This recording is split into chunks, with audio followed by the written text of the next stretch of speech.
حضرت سعید بن مسیب رضی اللہ تعالیٰ جو بہت بڑے تابعی ہیں، بہت بڑے بزرگ ہیں،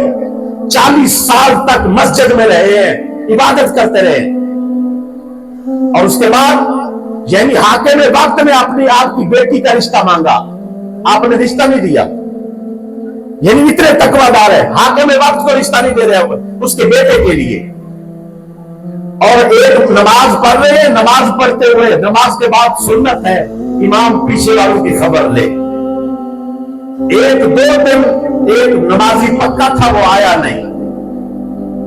جب سلام پھیرتے دیکھتے وہ نہیں آیا، کچھ دن کے بعد وہ آئے،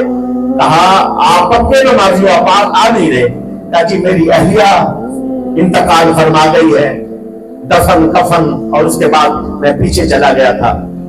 میرا ایک اور علاقہ ہے وہاں چلے گئے تھے، آپ وہاں سے واپس آ گیا، تو کہا شادی کرو گے؟ انہیں غریب آدمی ہوں کون دیتا ہے، پہلے بھی مشکل سے ہوئی تھی، فرمایا تم نکاح کرنے کو تیار ہو؟ کہا جی ہاں، فرمایا میں اپنی بیٹی کا عالمہ فاضلہ بیٹی کا سعید بن مسیب امام، میں اپنی بیٹی کا رشتہ تجھے دیکھتا ہوں، ادھر ہی نکاح کر دیا، نکاح کرنے کے بعد اس کے بعد ان کو روان ہو گھر گئے، اپنی بیٹی کو خود برقع پہنایا، تیار کیا، جا کر دروازہ کھٹکایا، اندر سے سنت ہے کوئی دروازہ کھٹکائے تو کھولے نہیں، پوچھے کون،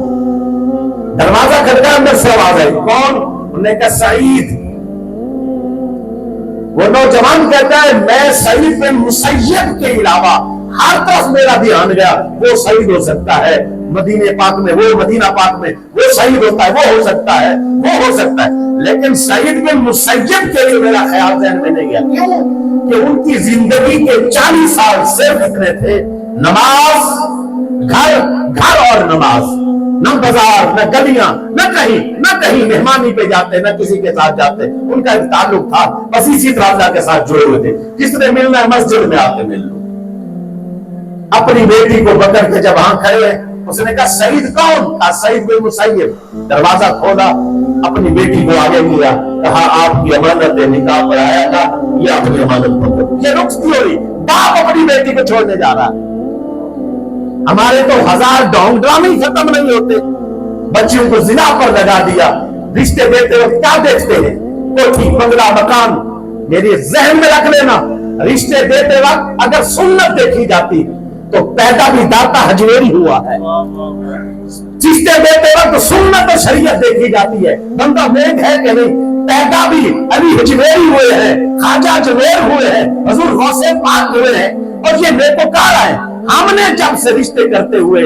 مال دیکھا، بنگلے دیکھے، گاڑیاں دیکھے، پھر اس کے وقت سے پھر وہ حضور کے غلام ایسے نہیں آئے جو دین کا کام کر سکے۔